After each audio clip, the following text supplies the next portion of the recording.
God is not some external deity sitting on a throne in the distant heavens, judging and determining your fate. No, God is your own wonderful human imagination. That is God. The God of whom we speak dwells within you as your own marvelous creative power. As the Bible tells us, the kingdom of God is within you. Your consciousness, your I am-ness, is God in action. When we speak of God giving you something big, we are speaking of the manifestation of your desires through the perfect operation of divine law. For imagination creates reality, and all things are possible to your imaginative power. This is the first and greatest truth you must accept if you are to recognize the signs that precede manifestation. The first sign, a sudden shift in your thinking. The first unmistakable sign that God is about to bestow upon you something magnificent is a sudden, unexplainable shift in your thinking. Ideas and concepts that once seemed solid and unchangeable begin to loosen their grip on your consciousness. Old limiting beliefs start to dissolve of their own accord without struggle or effort on your part. This happens because your I am, your God self, is preparing the mental soil for the seed of your desire to take root. Just as a farmer must first prepare the ground before planting, your consciousness is being tilled and made fertile for your coming good. You may notice that thoughts which once troubled you greatly no longer have power over you. Perhaps you've desired financial abundance, but have been plagued by thoughts of lack and limitation all your life. Suddenly, these thoughts seem foreign, as though they belong to another person entirely. You no longer identify with them, and they pass through your awareness like clouds in the sky, leaving no impression. This mental shift is not something you are doing. It is being done unto you by the God within, preparing you for the manifestation of your desire.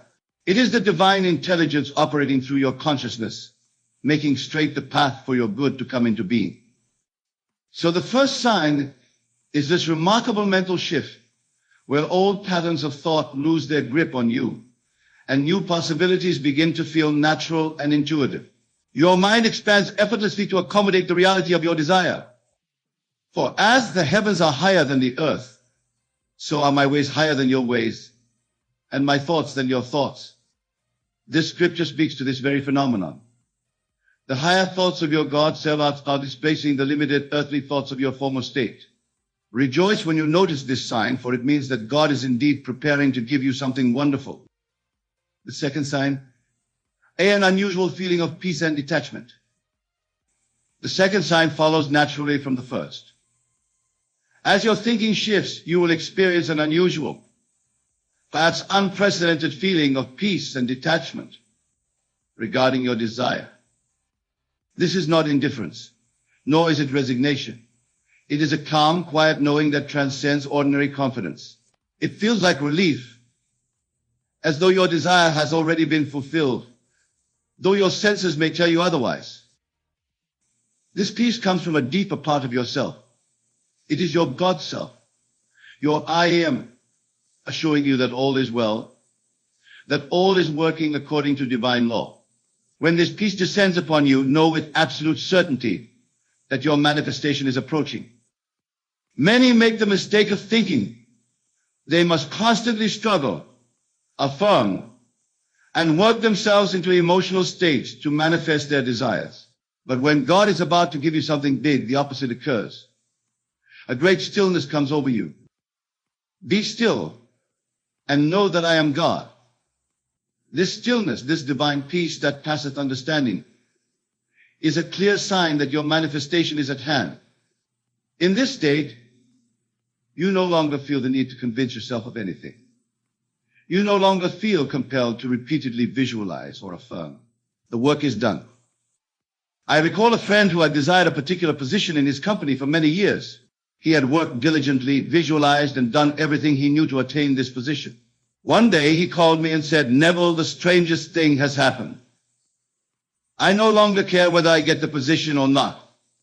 I feel completely at peace." 3 days later, he was called into his superior's office and offered only the position he had desired, but a better one with greater responsibility and compensation. This peace, this divine detachment, is the second unmistakable sign that God is about to give you something wonderful. When you feel it, trust it. Rest in it. Allow it to envelop you completely. The third sign, vivid, realistic dreams related to your desire. The third sign comes in the hours when your conscious mind is at rest. Your dreams become unusually vivid, detailed, and realistic in relation to your desire. In sleep, your conscious mind relaxes its grip on your perception, allowing your God self to communicate more directly through the language of symbols and experiences. These dreams are not ordinary dreams. They have a different quality to them, a reality, a tangibility that sets them apart. In these dreams, you may experience yourself already in possession of your desire. The dream may be so vivid that upon waking, you must remind yourself that it was just a dream. But I tell you, these are not mere dreams. They are communications from your God self, showing you what is being prepared for your waking experience. The Bible is filled with examples of God communicating through dreams. Joseph was told in a dream to take Mary as his wife. The 3 wise men were warned in a dream not to return to Herod. Throughout Scripture, dreams are a divine channel of communication. When you begin to have these unusually vivid dreams related to your desire, pay close attention. They are the third sign that God is about to give you something wonderful. Your subconscious mind, which God in you, is showing you the reality that is being prepared for your waking experience. A student of mine had long desired to move to Paris and establish her art studio there. For years, this had seemed an impossible dream due to financial constraints and family obligations. Then she began to have remarkably vivid dreams of living in Paris. In these dreams, she could smell the city, feel the texture of the walls in her studio, hear the sounds from the street below her window. Within 3 months of these dreams beginning, a series of unexpected events unfolded that made her move to Paris not only possible but necessary for her work. These vivid, realistic dreams are a clear sign that God is communicating with you, showing you what is being prepared. They are evidence that the seed of your desire has taken root in the fertile soil of your subconscious mind and is growing toward manifestation. The fourth sign, synchronicities and coincidences multiply. The fourth sign is one that often brings a smile of wonder to your face. Synchronicities and meaningful coincidences begin to multiply in your experience. You may think of someone only to have them call you moments later. You might open a book to exactly the page containing information you need.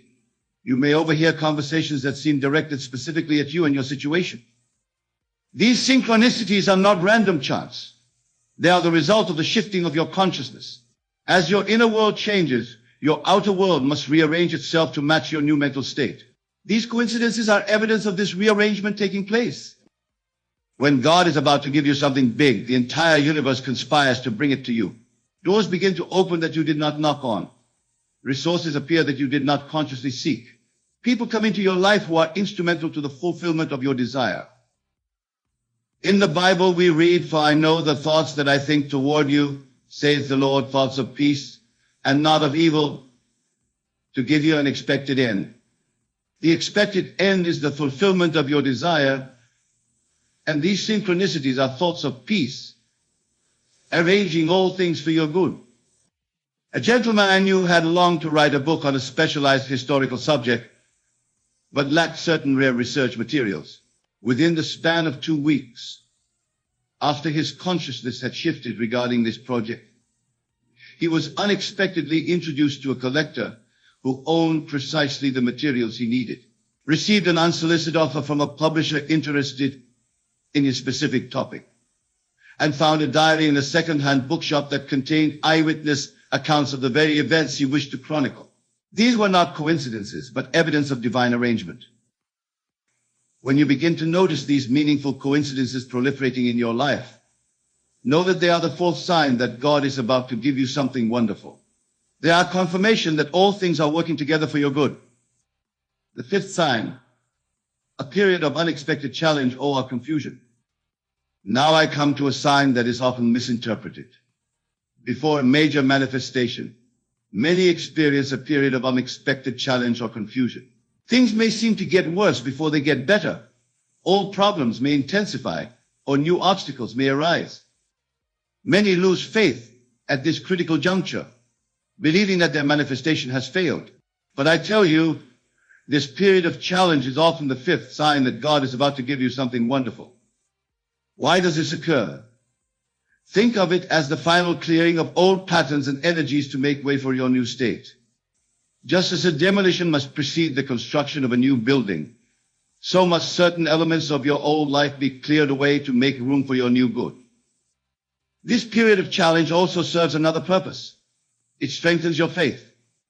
Faith that has never been tested is not truly faith. It is merely hope. True faith stands firm even when appearances contradict it. This challenging period gives you the opportunity to demonstrate your faith, to show that you trust in the reality of your inner state more than the evidence of your senses. In the Bible, the children of Israel had to face the Red Sea before them and Pharaoh's army behind them before their deliverance was manifested. Joseph was sold into slavery and imprisoned before he rose to become the second most powerful man in Egypt. These challenges were not failures of manifestation, but necessary parts of the journey. When you encounter unexpected challenges after you have planted the seed of your desire, do not despair. Know that it is the fifth sign that God is about to give you something wonderful. Hold steadfast to your faith, knowing that these challenges are merely the rearrangement of circumstances necessary for the fulfillment of your desire. The sixth sign, inspiration and intuitive guidance increase. The sixth sign is a marked increase in inspiration and intuitive guidance. You begin to receive clear inner promptings about actions to take or avoid. Ideas come to you that you know you did not think up yourself. They simply appear in your consciousness, fully formed. This increased intuition is your God self communicating with you more directly. As the manifestation of your desire approaches, the channel between your conscious mind and your I am becomes clearer and more open. These intuitive promptings are not vague feelings or emotional impulses. They have a different quality, a clarity and certainty that sets them apart. They often come when your mind is relaxed and receptive, such as during meditation, upon waking, or while engaged in routine activities. When you receive these intuitive promptings, act upon them, even if they seem to have no logical connection to your desire. The God within you sees the entire path to your manifestation, while your conscious mind can only see a few steps ahead. Trust this guidance implicitly. A woman I knew had long desired to establish her own business. She began receiving intuitive promptings to take a pottery class, something she had never been interested in before. Though it seemed unrelated to her business aspirations, she followed this guidance. In the class, she met her future business partner, who had the exact complementary skills and resources she needed. Together, they built a successful enterprise that far exceeded what she had originally imagined for herself. When you notice this increase in intuitive guidance, know that it is the sixth sign that God is about to give you something wonderful. Follow this guidance faithfully, for it is leading you unerringly to the fulfillment of your desire. The seventh sign, dissolution of time perception. The seventh sign is subtle yet profound. Your perception of time begins to shift in relation to your desire. The sense of waiting diminishes, and you find yourself dwelling more in the eternal now. In the state of manifestation, there is no time. Your desire is not something to be attained in some future moment, but a reality to be accepted now. As God prepares to give you something wonderful, your consciousness begins to align with this timeless perspective.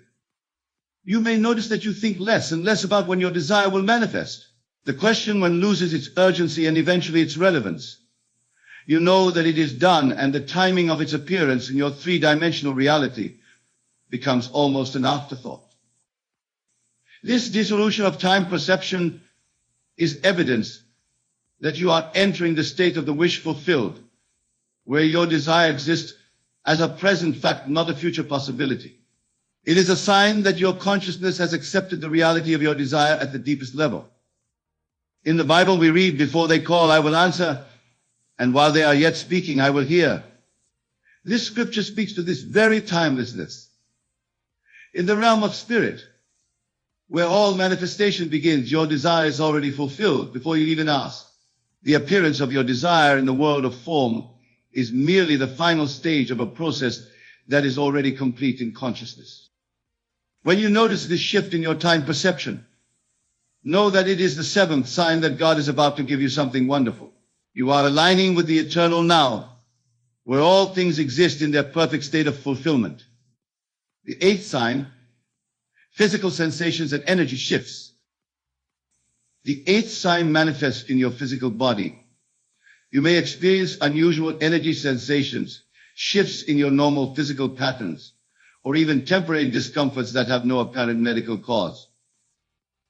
Common experiences include sensations of heat or tingling, particularly the head, heart, or hands, changes in sleep patterns, often including waking between 3 and 5 a.m., sudden bursts of energy followed by periods of fatigue, or an overall sense of being more sensitive and attuned to your environment. These physical sensations are evidence of the energetic restructuring taking place as your manifestation approaches. Your physical body is the final frontier for the expression of your consciousness. As your inner state shifts to accommodate your desire, your body must likewise adjust. In the Bible, Jacob wrestled with an angel and emerged with a dislocated hip. This physical change marked his transition from Jacob to Israel, from one state of consciousness to another. Similarly, these physical sensations you experience mark your transition from your old state to the new state that contains your desire. Do not be alarmed by these sensations. They are temporary adjustments as your physical vehicle attunes itself to your new frequency. They are the eighth sign that God is about to give you something wonderful. The ninth sign, external confirmations from unexpected sources. The ninth sign comes in the form of external confirmations from unexpected sources. People who know nothing of your desire may make comments that confirm its reality. You may receive validation from channels that have no logical way of knowing what you have been imagining. These external confirmations are not the cause of your manifestation, but they are signs that your new state is being reflected back to you by your environment. They are evidence that the world is reshaping itself around your new concept of self. A man I knew had been imagining himself as a published author, though he had told no one of his desire. Within a short period, 3 different people, none of whom knew each other, asked him when his book would be published, or commented that he had the look of an author. He had made no external changes to prompt these remarks. They were simply reflections of his inner change being perceived by others. When you receive these confirmations from unexpected sources, know that they are the ninth sign that God is about to give you something wonderful. The world around you cannot help but reflect back to you the state you have inwardly claimed. The 10th sign, a profound sense of gratitude before manifestation. The 10th and perhaps most spiritually significant sign is the arising of profound gratitude before the physical manifestation of your desire. This is not the gratitude that follows receiving something, but the gratitude that precedes it, a deep appreciation for what is already yours in consciousness. This pre-manifestation gratitude has a particular quality. It is not forced or practiced, but arises spontaneously from your being. You find yourself genuinely thankful for your desire, as though it were already an accomplished fact in your world.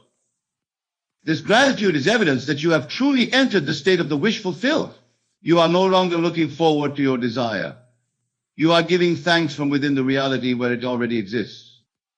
In the Bible, Jesus demonstrated this principle when he stood before Lazarus' tomb. Before any external evidence of resurrection, he said, "Father, I thank thee that thou hast heard me." His gratitude preceded the physical manifestation.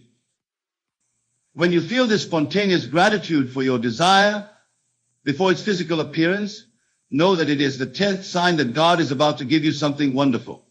Your consciousness is fully aligned with your desire, and its manifestation in form is assured. The 11th sign, past desires manifest after you've released them. Here is a fascinating sign that often goes unnoticed.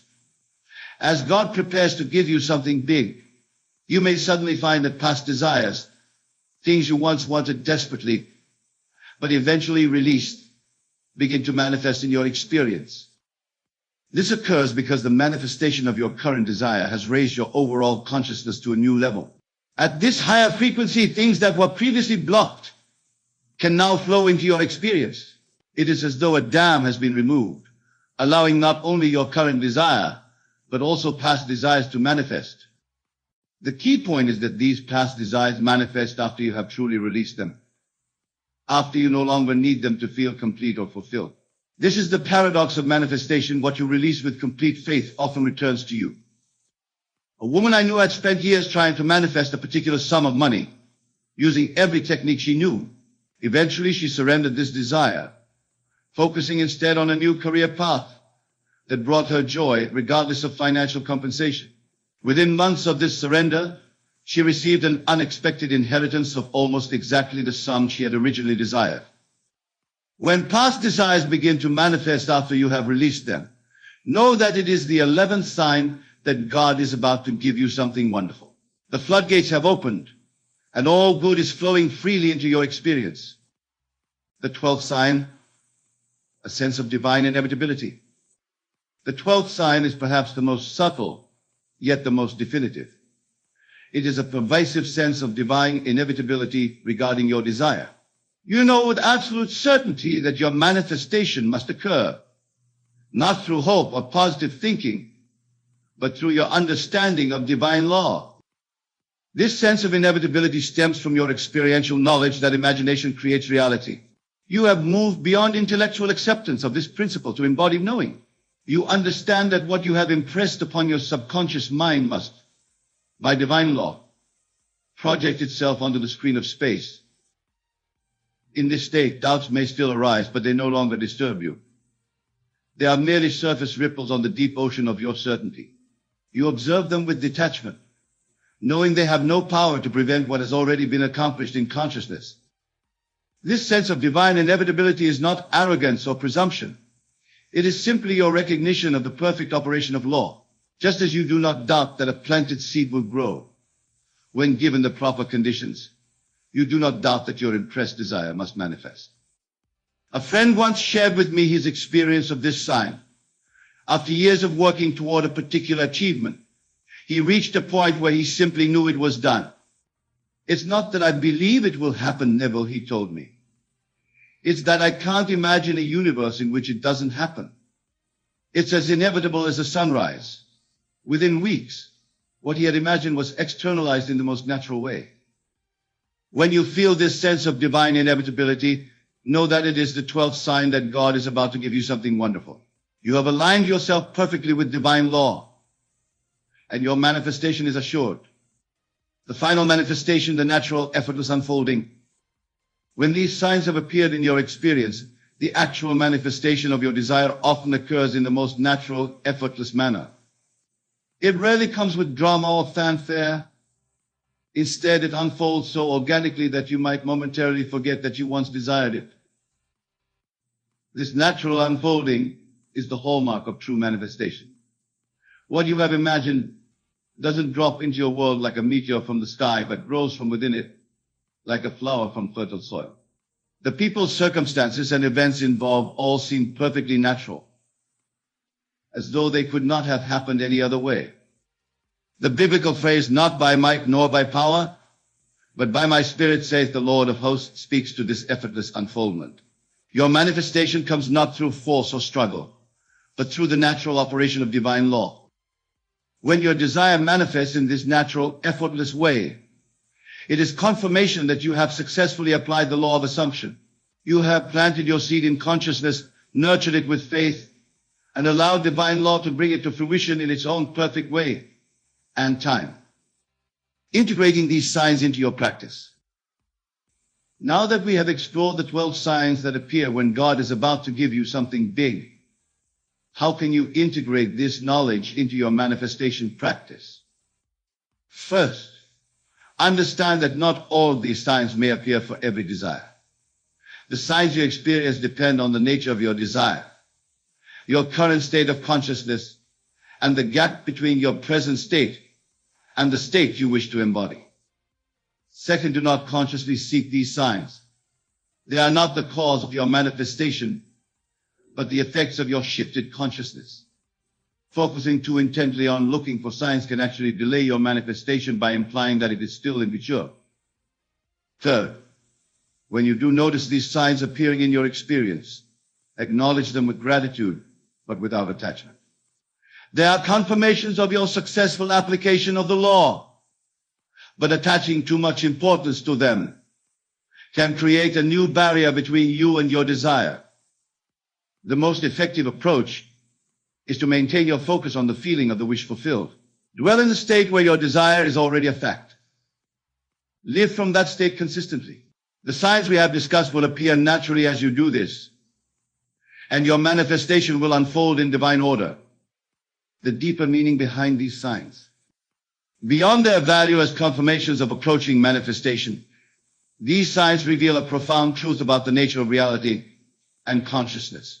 They demonstrate that the outer world is merely a shadow, a reflection of your inner state. As your inner world shifts, your outer world must follow suit. It has no choice in the matter. This is divine law. The signs we have discussed are simply the visible effects of your invisible transformation.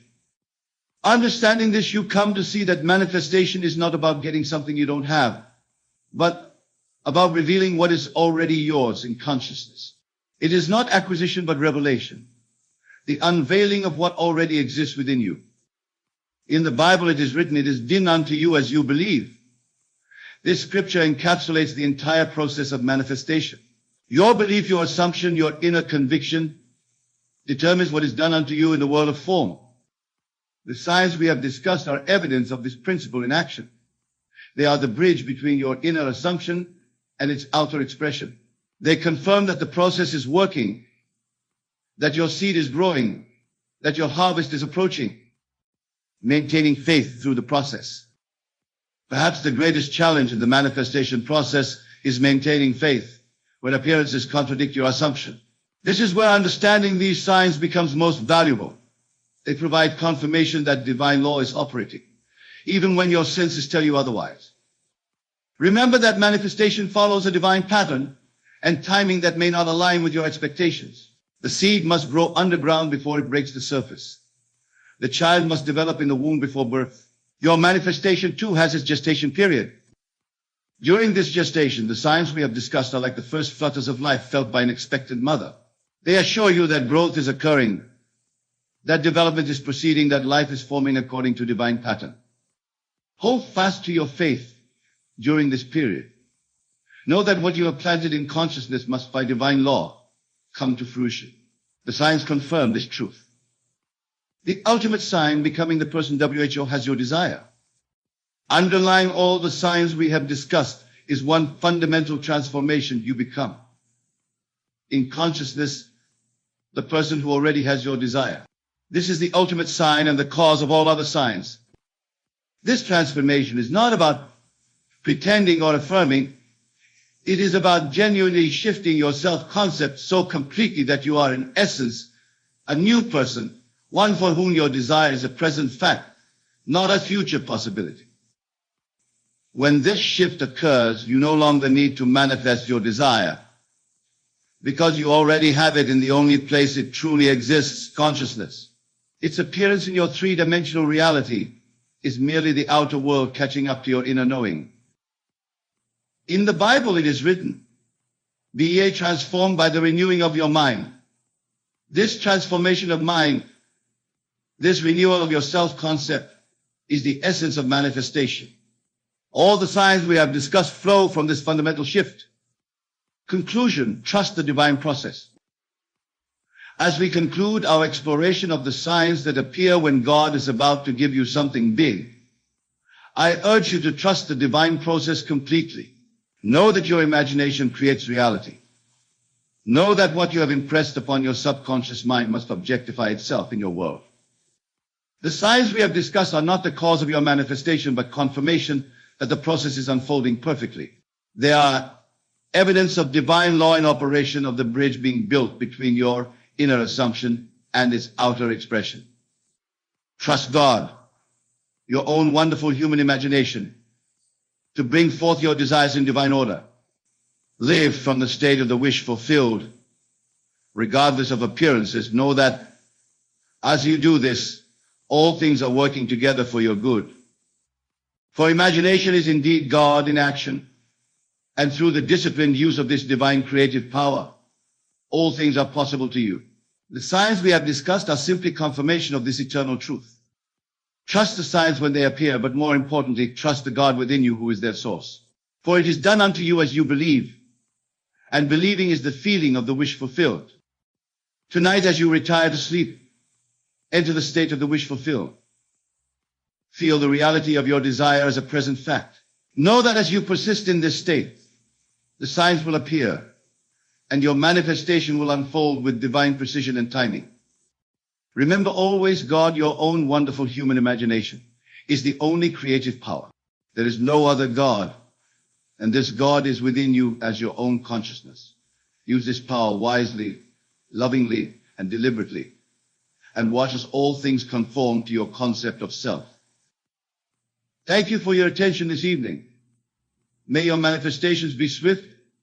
May they be perfect in every breaking you way, and may they bring you and all connected to you the greatest joy and fulfillment. For imagination creates reality, and through the proper application of this divine law, you are limited only by your capacity to imagine. All things, all states, all circumstances, all experiences are yours to claim through the wonderful creative power that is God. Action.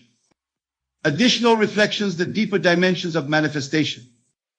As we delve deeper into the art and science of conscious manifestation, it becomes clear that there are layers of understanding beyond the signs themselves.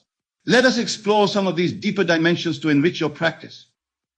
One profound truth that often goes unrecognized is that manifestation is not merely about acquiring things or circumstances. It is about expressing the fullness of who you truly are. Your desires are not random or arbitrary. They are specific expressions of your divine nature seeking to experience itself in form. When you desire something, whether it be a relationship, career success, financial abundance, or creative expression, you are actually desiring an experience of yourself. You are seeking to know yourself as the one who has and experiences that specific expression of life. Understanding this transforms how you approach manifestation. You no longer see it as getting something external, but as revealing something internal, an aspect of your divine nature that wishes to be known and experienced. The signs we have discussed take on new meaning in this light. They are not merely indicators that something external is approaching. They are confirmations that you are successful in revealing more of your true divine nature. This perspective aligns perfectly with Scripture. The kingdom of God is within you takes on profound significance when understood in this way. Your desires and their fulfillment are all contained within you as aspects of your divine nature seeking expression. The role of surrender in manifestation. Another dimension worthy of deeper exploration is the paradoxical role of surrender in the manifestation process. While manifestation requires definite intention and assumption, it also requires a surrender to divine timing and wisdom. This surrender is not passive resignation, but active trust in the perfect unfolding of divine law. It is the recognition that while you choose the what of your manifestation through imagination, the how and when are best left to divine intelligence. Many of the signs we have discussed, particularly the sense of peace and detachment, are evidence of this surrender taking place within you.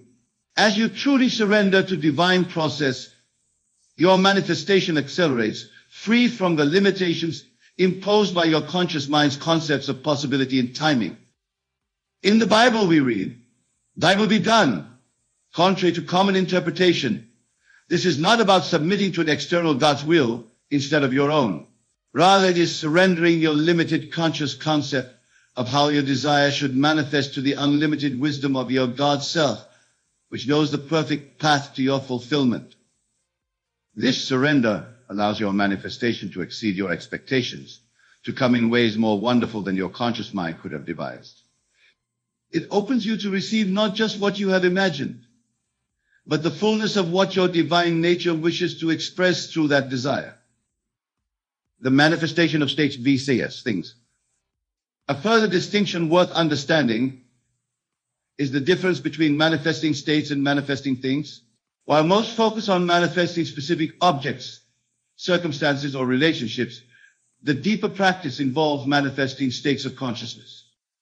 When you successfully manifest a state such as confidence, peace, abundance, consciousness, or loving connection, the things, circumstances, and relationships that correspond to that state follow naturally. They are the effects, not the cause. Many of the signs we have discussed, particularly the mental shifts and emotional changes, indicate that you are successfully manifesting a new state of consciousness. The external manifestations that follow are simply the natural expressions of that state. In the Bible, Jesus taught, "Seek ye first the kingdom of God and his righteousness, and all these things shall be added unto you." The kingdom is the state of consciousness. The things are what naturally flow from that state. By focusing on manifesting states rather than things, you align yourself with the true creative process. You work from cause rather than effect, from essence rather than form. This approach yields manifestations that are more profound, more stable, and more satisfying than those pursued directly. The collective dimension of manifestation. While manifestation is fundamentally an individual process, your consciousness creating your reality, it also has a collective dimension that is often overlooked. Your manifestations do not occur in isolation, but within a shared reality where other consciousnesses are also creating. This does not mean that others can prevent your manifestations, but it does mean that the form and timing of your manifestations may be influenced by the collective consciousness in which you participate. Some of the signs we have discussed, particularly synchronicities and external confirmations, indicate that the collective field is aligning with your individual creation. They show that the shared reality is reorganizing itself to accommodate your new state of consciousness. In the Bible, we read, "Where two or three are gathered together in my name, there am I in the midst of them." This speaks to the amplified creative power that becomes available when consciousness is aligned around a shared assumption. By understanding this collective dimension, you can approach manifestation with greater wisdom and compassion. You recognize that your creations affect others and theirs affect you, not as limitations, but as opportunities for harmonious co-creation. The evolution of your manifestation abilities. As you practice conscious manifestation and become familiar with the signs that precede external results, you will notice an evolution in your manifestation abilities. What once required intense effort becomes effortless. What once took months manifests in days or even moments. This evolution occurs because you are developing what might be called manifestation muscles. Just as physical muscles grow stronger with consistent use, your creative capacity expands with regular practice. The signs we have discussed may change in their intensity or duration as your manifestation abilities evolve. Some may become so subtle as to be barely noticeable, others may intensify as your sensitivity increases. The ultimate evolution is reaching a state where manifestation is no longer a separate practice, but your natural way of being. You live in continuous awareness of your creative power, consciously choosing the states from which you create your reality moment by moment. In the Bible, Jesus demonstrated this evolved state. His manifestations, healing, abundance, transformation occurred instantaneously because there was no gap between his assumption and his experience. "I and my Father are one" was not merely a philosophical statement, but a description of his unified consciousness. This evolution is available to all who persist in the practice of conscious manifestation. As you become more attuned to the signs and more confident in your creative power, your manifestations become more immediate, more precise, and more aligned with your highest good. The ultimate purpose of manifestation. As we conclude these additional reflections, let us consider the ultimate purpose of manifestation. Beyond acquiring things or experiences, beyond even expressing your divine nature, manifestation serves the highest purpose of awakening you to your true identity. Through the practice of conscious manifestation, you gradually awaken to the truth that you are not merely a human personality seeking to improve its conditions, but divine consciousness experiencing itself in human form. You discover that you are not in the universe is in you. The signs we have discussed are breadcrumbs on this path of awakening. They lead you to the ultimate realization that all you seek is already within you, that all you desire to experience is an aspect of your own divine nature seeking expression. In the Bible, Jesus taught, "I am the resurrection and the life." This I am is your true identity, the divine consciousness that is the source of all manifestation. As you awaken to this truth, manifestation transforms from a practice you do to an expression of who you are. This awakening is the greatest gift that God, your own wonderful human imagination, can give you. It is the realization of your divine nature, the recognition of your creative power, and the acceptance of your responsibility as a conscious creator of your reality.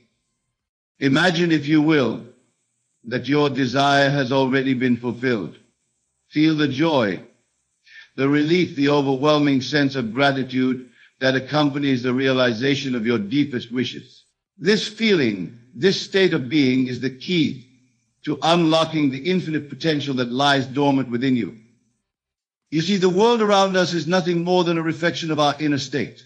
What we perceive as reality is merely a shadow cast by the light of our consciousness. And just as a shadow cannot exist without light, our external experiences cannot manifest without the power of our imagination. Consider for a moment the nature of prayer.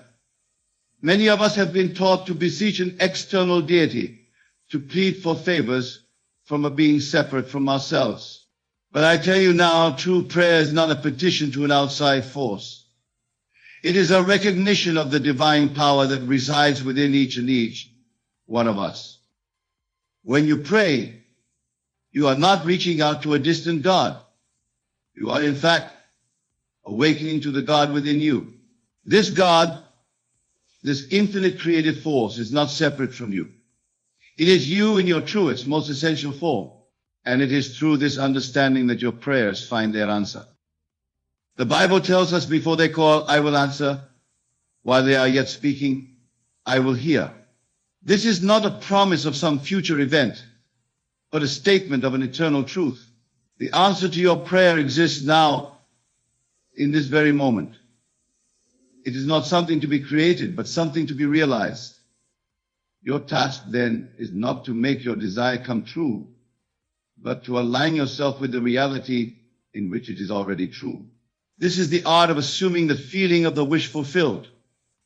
When you can live from the end, when you can experience the joy and gratitude of your desire, as if it were already accomplished, you set in motion the forces that will bring it into your physical experience.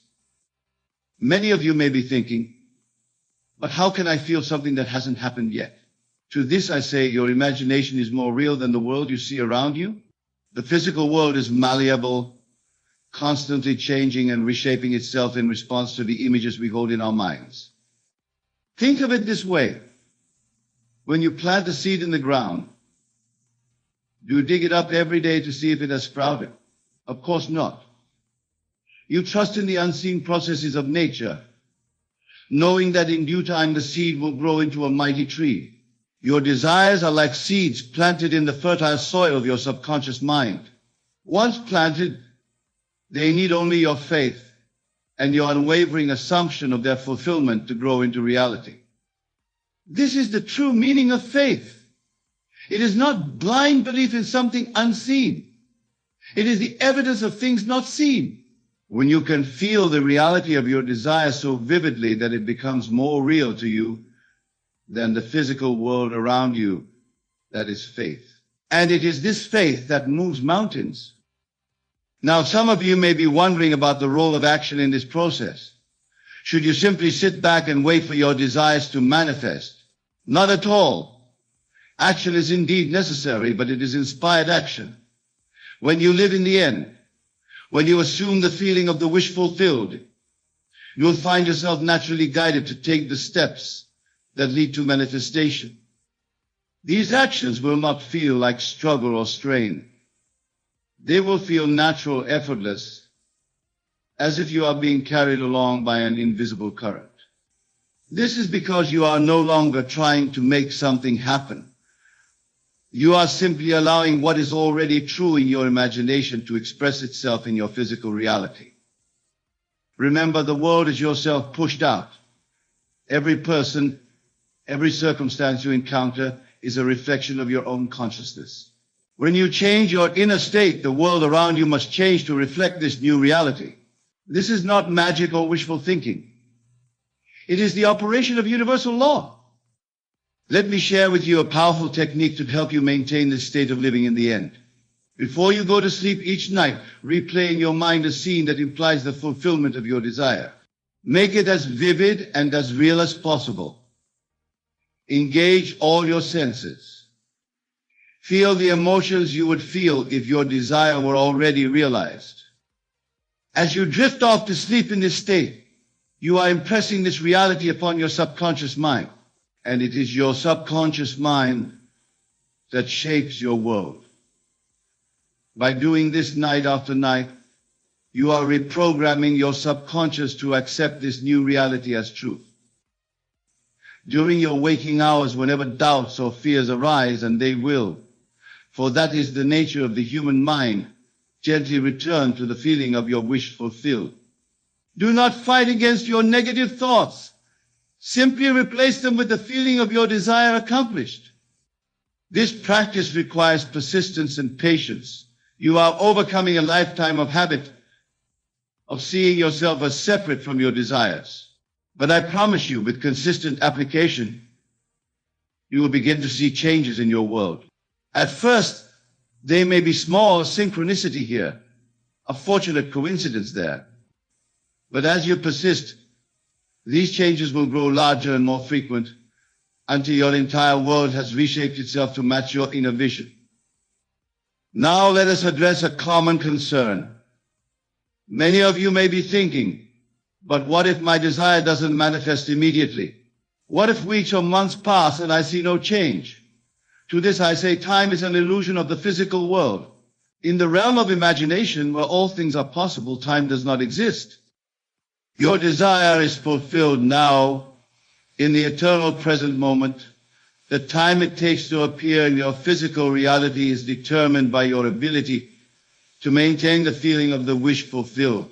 The more consistently you can live in the end, the more quickly you will see results in your outer world. But do not make the mistake of looking for signs or trying to figure out how your desire will manifest. This is a form of doubt, a denial of the reality of your imaginal act. Your only task is to persist in the assumption that what you desire is already yours. The how and when are not your concern. Trust in the wisdom of your subconscious mind to bring about the fulfillment of your desire in ways that you cannot even imagine. Remember, the outer world is a delayed reflection of your inner state. Just as it takes time for light from distant stars to reach the earth, it may take time for the changes in your consciousness to fully manifest in your physical reality. But make no mistake, the change has already occurred the moment you assume the feeling of the wish fulfilled. This is why I say to you now, your prayer is about to be answered. In the realm of imagination, where all creation takes place, it is already answered. Your task now is to align yourself with this truth, to live and move, and have your being in the consciousness of your wish fulfilled. Let us consider for a moment the nature of consciousness. Most of us go through life believing that we are our bodies, our thoughts, our emotions. But I tell you now, you are none of these things. You are pure awareness, the observer of all these phenomena. Your true self is not affected by the circumstances of your life. It is not limited by your past experiences or your current situation. It is infinite, eternal, and all-powerful. When you identify with this true self, you tap into a wellspring of creative power that knows no bounds. This is the meaning behind the biblical statement, I and my Father are one. Your human personality, with all its limitations and fears, is not separate from the infinite creative power of the universe. They are one and the same. When you truly understand and internalize this truth, you will see that there is nothing you cannot be, do, or have. Now, some of you may be thinking, but what about other people? Don't they have their own free will? How can I manifest a specific person or situation that involves others? To this I say there are no others. There is only one consciousness, individualized in billions of forms, but ultimately one. The people in your life are playing the roles that you have assigned to them through your beliefs and assumptions. When you change your conception of yourself and others, they must change to reflect your new awareness. This is not about controlling others, but about realizing that the entire world is yourself pushed out. This understanding brings with it a great responsibility. If you are the operating power in your world, if your consciousness is creating your reality, then you must be vouching about what you accept as true. Every thought, every assumption, every belief is a seed that will grow into experience. This is why it is so crucial to guard the door of your mind. Be selective about what you allow to take root in your consciousness. Choose thoughts and assumptions that align with your desires, that reflect the reality you wish to experience. And when you find yourself faced with undesirable circumstances, remember these are not obstacles to be overcome. They are opportunities to practice your power of revision. You can literally revise any event in your imagination. And if you do so with conviction and persistence, you will see your revised version replace the original in your physical experience. This power of revision is not limited to current or future events. You can even revise your past.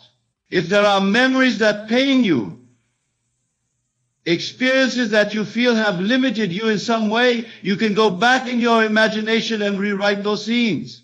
As you do this, you will find that your present circumstances begin to change, aligning themselves with your new, revised past. Now, I want to address a question that may be arising in some of your minds. If I have this power to create my reality, why have I experienced hardship and suffering in my life? This is a profound question, and the answer lies in understanding the nature of consciousness and its evolution. You see, your life experiences, both positive and negative, are not punishments or rewards from an external source. They are the natural outpicturing of your state of consciousness. Often we are not aware of our deepest beliefs and assumptions. These subconscious patterns shape our reality without our conscious awareness. The challenges and difficulties you have faced in your life have served a purpose. They have brought you to this moment, to this understanding of your true power. Without them, you might never have sought a deeper truth, never have awakened to your divine nature. Moreover, what we perceive as hardship or suffering is often the breaking down of old patterns to make way for new growth. Just as a caterpillar must struggle to break free from its cocoon, strengthening its wings in the process, so too do our struggles strengthen us and prepare us for higher states of consciousness. But now that you are aware of your power, now that you understand the law of assumption, you no longer need to learn through suffering. You can consciously choose your state of being, and in doing so, choose your experiences. This is the meaning of the biblical injunction to be transformed by the renewing of your mind. As you change your habitual thought patterns, as you cultivate new assumptions about yourself and the world, you literally transform your entire experience of reality. Remember, consciousness is the only reality. What you are conscious of being, you become. This is why it is so important to assume the feeling of your wish fulfilled, to live from the end. By doing so, you are choosing to be conscious of your desire as an accomplished fact. As you go through your day, continually remind yourself of this truth. Whatever situation you find yourself in, whatever circumstances you encounter, ask yourself, how would I feel if my desire were already fulfilled? Then assume that feeling. Let it permeate your entire being. This practice may feel strange or unnatural at first. Your senses, conditioned by a lifetime of external focus, may rebel against this new way of being, but persist. Remember, your senses show you the world as it was, not as it is. They reflect the beliefs and assumptions you held in the past. As you maintain your new assumption, your senses will gradually align with your new reality. Now, let us delve deeper into the mechanics of manifestation. Many of you may be wondering about the role of detachment in this process. Should you be constantly focused on your desire, or should you let go and let God? The truth is, both attachment and detachment play a role in the manifestation process.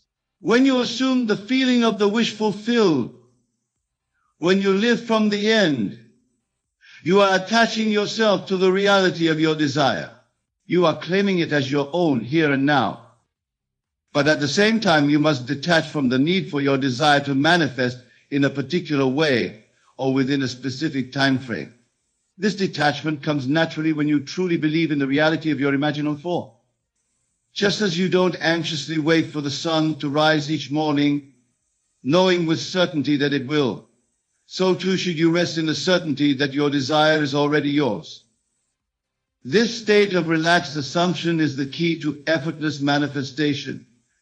It is the Sabbath spoken of in Scripture, the rest we enter into when we cease from our own labors and allow the Lord to work on our behalf. As you go about your daily life, maintain an attitude of quiet confidence. Know that the entire universe is working to bring about the fulfillment of your desire. Your only task is to remain faithful to your assumption, to persist in the feeling of the wish fulfilled. Now, some of you may be experiencing what seems like a delay in the manifestation of your desire. Perhaps you've been practicing these principles for some time without seeing tangible results. To you, I say, do not be discouraged. Remember, what you are doing is reprogramming your entire subconscious mind, overcoming a lifetime of limiting beliefs and assumptions. This process takes time, but it is inevitable. Just a seed planted in the ground will inevitably grow into a plant, so too will your assumption inevitably manifest in your physical reality. The only variable is time, and time is determined by the intensity of your faith and the consistency of your assumption. If you find your faith wavering, if doubts and fears arise, do not fight against them. Simply acknowledge them and return to the feeling of your wish fulfilled. Every time you do this, you are strengthening your new assumption, making it more and more real to you. Remember, the outer world is a delayed reflection of your inner state. Continue to live from the end. Continue to assume the feeling of your wish fulfilled, and you will see your world transform before your eyes. Now, let us address another aspect of this work that many find challenging, the concept of everyone is you pushed out. This principle states that every person in your life is a reflection of your own consciousness. They play the roles that you have assigned to them through your beliefs and assumptions. This can be a difficult concept to accept, especially when we encounter people who seem to oppose our desires or who behave in ways that cause us pain.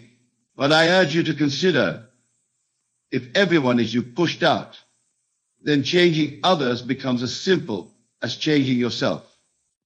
Instead of trying to manipulate or control others, focus on changing your conception of them. See them as you would like them to be. Assume that they are already behaving in ways that align with your desire. As you do this consistently, you will be amazed at how their behavior towards you begins to change. This principle extends beyond individual relationships to encompass your entire world experience. The events you see on the news, the state of the economy, the condition of the environment, all of these are reflections of collective human consciousness. And as an individualization of that consciousness, you have the power to influence these collective states through your own assumptions. Imagine the implications of this understanding. By assuming a state of peace and harmony within yourself, you contribute to the manifestation of peace in the world. By assuming abundance and prosperity, you play a part in creating a more prosperous world for all. This is the true meaning of being the change you wish to see in the world. It is not about external action, although inspired action will naturally flow from your changed state. It is about embodying the state of consciousness that corresponds to your desired reality. As you practice living from the end, as you persistently assume the feeling of your wish fulfilled, you will begin to experience what I call signs following. These are external events and circumstances that confirm your new assumption. They may seem like coincidences or strokes of good fortune, but they are in fact the natural results of your changed consciousness. When you experience these signs following, do not make the mistake of becoming overly excited or attached to them. Simply acknowledge them as confirmation that the law is working and continue to live from the end. Remember, your desire is not something to be achieved in the future. It is a present fact in your imagination, and it is from this present fact that you must live. Now, I want to address a common misconception about this work. Many people believe that the law of assumption can only be used for material gain or personal advantage. Nothing could be further from the truth. The highest use of this law is for spiritual awakening and the realization of your true divine nature. As you practice living from the end, as you cultivate the ability to assume states of consciousness at will, you are in fact preparing yourself for the ultimate assumption, the realization of your oneness with God. This is the true purpose of all desire, to lead you back to your divine source. Every desire you have, whether for material success, loving relationships, or personal growth, is ultimately a desire for the feeling those things will give you. And that feeling is a state of consciousness, a way of being. As you master the art of assuming the feeling of the wish fulfilled, you are mastering the art of consciously choosing your state of being. This is why I say that desire is the august messenger of God. It is through our desires that we are led to explore different stored consciousness, different ways of being. And through this exploration, we eventually come to realize our true nature as infinite, eternal beings of pure awareness. So do not judge your desires as good or bad, spiritual or material. All desires serve the ultimate purpose of awakening you to your true self. Embrace them. Use them as opportunities to practice the law of assumption, and watch as they lead you to ever higher states of consciousness. As we conclude, remember this: your prayer is already answered. The power to manifest your desires lies within you. It's not about making things happen, but aligning with the reality where they've already occurred. Your imagination is the creative force shaping your world. What you consistently imagine and feel as real will inevitably manifest. This isn't wishful thinking, but a fundamental law of consciousness. Practice living from the end. Feel the joy and gratitude of your fulfilled desire. Let this feeling permeate your being. As you maintain this state, your outer world will reshape itself to match your inner vision. Remember, everyone and everything in your life reflects your consciousness. Change your conception of yourself and others, and watch as your reality transforms. Persistence is key. Your only task is to remain faithful to your assumption. Trust in the perfect timing of the universe. Release attachment to how or when your desire will manifest. Every challenge is an opportunity to practice revision. You can rewrite any event in your imagination, changing your past and present. Your desires are divine messages, leading you to explore different states of consciousness. Embrace them as stepping stones to spiritual awakening. As you master the art of conscious assumption, you're preparing for the ultimate realization, your oneness with the divine. This is the true purpose of all desire and manifestation. Go forth with the knowledge that you are the operant power in your world. Your consciousness creates your reality. Live from this understanding and watch as miracles unfold in your life. Your prayer is answered. Your desire is fulfilled. It is done. Ladies and gentlemen, our focus today is focus on you. People come and go. This simple phrase holds within it the key to unlocking the infinite potential that resides within each and every one of you. Let us begin by understanding what it truly means to focus on yourself. In the world of appearances, it may seem selfish or egotistical to direct your attention inward. But I tell you, it is the most divine and necessary act you can perform. You see, you are not merely the physical body you inhabit, or the personality you present to the world. You are, in essence, pure consciousness, the very substance of God Himself. When you focus on yourself, you are not focusing on the limited mortal self that is subject to the whims of the external world. No. You are directing your attention to the infinite immortal self that is one with the creative power of the universe. This self is the I Am, the eternal presence that exists beyond time and space. Now, you may ask, but Neville, what about the people in our lives? Are we to ignore them? And to this, I say, people come and go in the world of Caesar, but in the realm of imagination, you are the author of all relationships. Every person in your life is but a reflection of your own consciousness, playing a role in the grand drama of your creation. There's no one to change but self. As you focus on yourself, as you cultivate your imagination and align it with your desires, the world around you, including the people in it, must conform to your new concept of self. It is law. Consider for a moment the story of the prodigal son. He left his father's house, wandering in search of fulfillment in the external world. But it was only when he remembered who he truly was, when he focused on his true identity as the beloved son, that he was able to return home and claim his inheritance. You, my dear friends, are on a similar journey. You have wandered in the world of effects, seeking validation and fulfillment from others. But I tell you, the kingdom is within you. As you turn your attention inward, as you focus on the divine self within, you will find that all you have ever sought is already yours. Now let us delve deeper into the nature of this focus. When I speak of focusing on yourself, I'm not referring to mere positive thinking or affirmations. I'm speaking of a profound shift in consciousness, a complete reorientation of your entire being towards your desired state. This focus is achieved through the power of imagination. For imagination is not a flight of fancy or idle daydreaming. It is the very substance of reality, the creative power of God in action. When you imagine, you are literally molding the substance of the universe according to your will. As you focus on yourself, you must learn to see yourself as you wish to be, not as you currently appear to be. This is the art of revision, of rewriting your past and present to align with your desired future. For time is merely a concept in the world of Caesar. In the realm of imagination, all is known.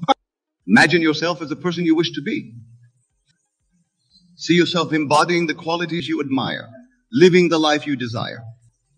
Feel the joy, the satisfaction, the fulfillment of being this version of yourself. This is not mere visualization. This is the act of entering into the state of the wish fulfilled. As you persist in this state, as you continually focus on this ideal version of yourself, you will find that your external world begins to shift. People and circumstances will rearrange themselves to match your new concept of self. Some may leave your life, while new individuals who resonate with your new state will enter. Remember, people come and go, but you, the operant power, remain constant. You are the unchanging awareness upon which all change takes place. As you focus on yourself, on your true identity as pure consciousness, you become unshakable, unmoved by the comings and goings of the external world.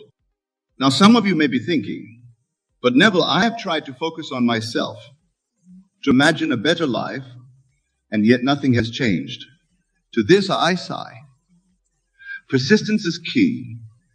You must persist in the assumption that you are already the person you wish to be, that you already have what you desire. Consider the biblical story of Joshua and the walls of Jericho. For 6 days, Joshua and his army marched around the city walls, seemingly to no effect. But on the 7th day, as they persisted in their march and sounded their trumpets, the walls came tumbling down. Your desired state, your ideal self, is Jericho. The walls that seem to separate you from it are merely illusions created by your current concept of self. As you persist in your new assumption, as you continue to focus on your ideal self, these walls will inevitably crumble. But remember, the feeling is the secret. It is not enough to merely visualize or affirm your desired state. You must feel the naturalness of being in that state. You must embody the emotions, the sensations, the inner conviction of already being the person you wish to be. As you cultivate this feeling, as you make it more and more real to yourself, you will find that the external world has no choice but to conform. For the outer world is nothing more than a shadow, a reflection of your inner state of consciousness. Now, let us address the second part of our topic. People come and go. This statement holds within it a profound truth about the nature of reality and your role as the creator of your experience. In the world of Caesar, relationships appear to be external to us. We believe that people enter and leave our lives based on circumstances beyond our control. But I tell you, this is an illusion. Every person in your life is there because you have called them forth through your consciousness. You are the author of your life story, and every character in it is playing a role that you have assigned. Some are there to challenge you, to push you towards growth. Others are there to support and nurture you. Some may stay for a lifetime, while others may be present for just a moment. But understand this, no one has the power to enter or leave your life without your consent. Your consent may not be conscious in the world of Caesar, but at the level of your true self, your divine imagination, you are always in control. As you focus on yourself, as you shift your concept of self, you will naturally attract people who resonate with your new state. Those who no longer align with your new consciousness may fall away. This is not a loss, but a natural consequence of your growth and evolution. Think of yourself as a radio. As you tune to a new frequency, a new station, you naturally lose reception of the old station. The old station hasn't ceased to exist. You have simply tuned to a different broadcast. Similarly, as you tune your consciousness to a new state, you naturally attract experiences and people that match that frequency. This understanding liberates you from the fear of loss or abandonment. For you realize that you are never truly losing anyone. You are simply shifting your focus, tuning to a new station that better aligns with your desired state of being. Moreover, this knowledge empowers you to consciously create the relationships you desire. Instead of seeking validation or fulfillment from others, you recognize that all relationships are reflections of your relationship with yourself. As you focus on cultivating the qualities you wish to experience in your relationships within yourself, you will naturally attract individuals who embody these qualities. For instance, if you desire a loving partnership, focus on embodying love yourself. Feel the love you wish to receive. Imagine yourself in a state of being deeply loved and appreciated. As you persist in this state, you will find that either your current relationships transform to match this new vibration, or new relationships that embody this love will enter your life. Remember, the external world is dead. It has no power to create or to destroy. All power lies within you, within your consciousness. People do not come and go of their own accord. They enter and exit the stage of your life in perfect accordance with your beliefs and assumptions. This understanding frees you from the need to manipulate or control others. You no longer need to chase after people or cling to relationships out of fear. Instead, you focus on cultivating your ideal state of being, knowing that the right people and circumstances will naturally align with this state. Now, some of you may be thinking, but Neville, what about free will?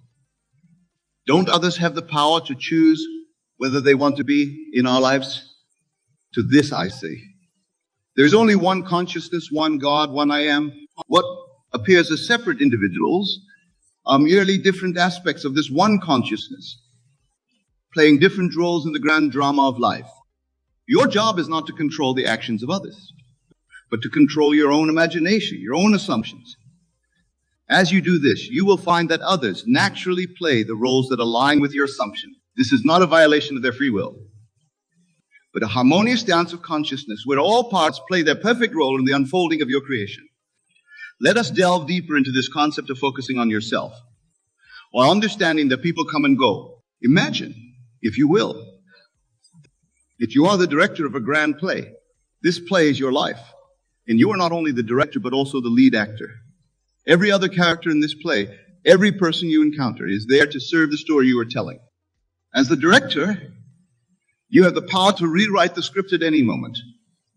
You can change the setting, alter the dialogue, and even replace the supporting cast. This is the essence of focusing on yourself. You are not at the mercy of the script or the other actors. You are the creator, the author of your own experience. When you truly grasp this truth, you will no longer be swayed by the comings and goings of others.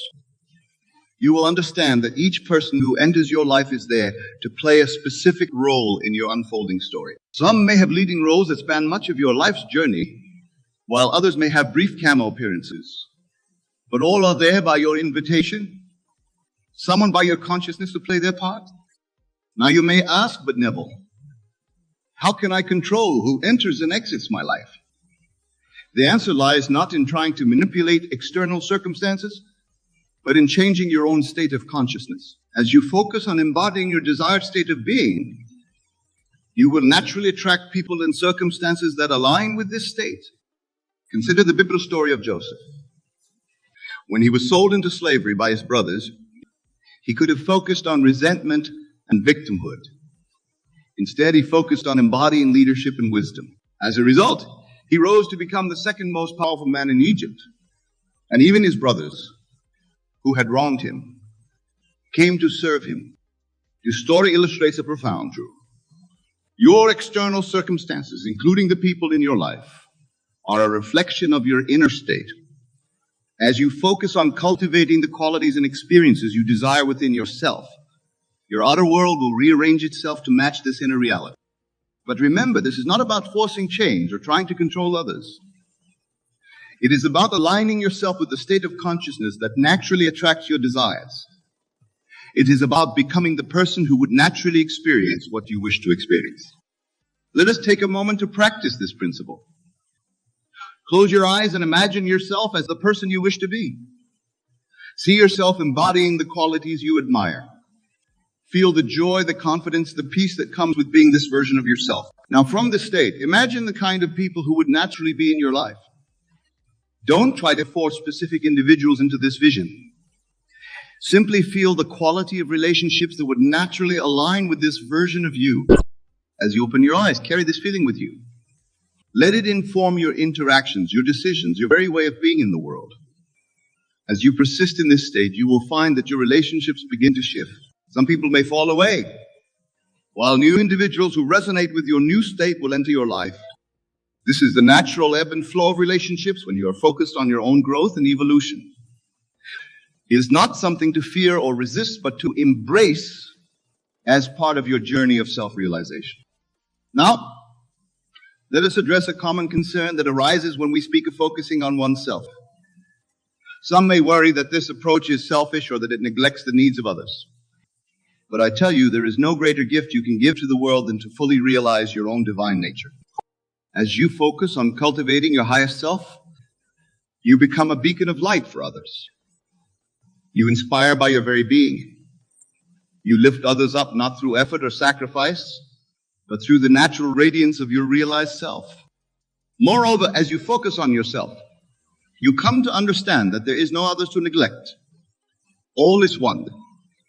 The person you see is separate from you, but another aspect of the one consciousness that you are is you elevate your own consciousness. You elevate the consciousness of all. I and my Father are one. This is not a statement of egotism, but a recognition of the fundamental unity of all existence. As you focus on realizing this truth within yourself, you naturally extend love and compassion to all beings, for you recognize them as part of yourself. This understanding transforms your relationships. You no longer seek to get something from others or to change them.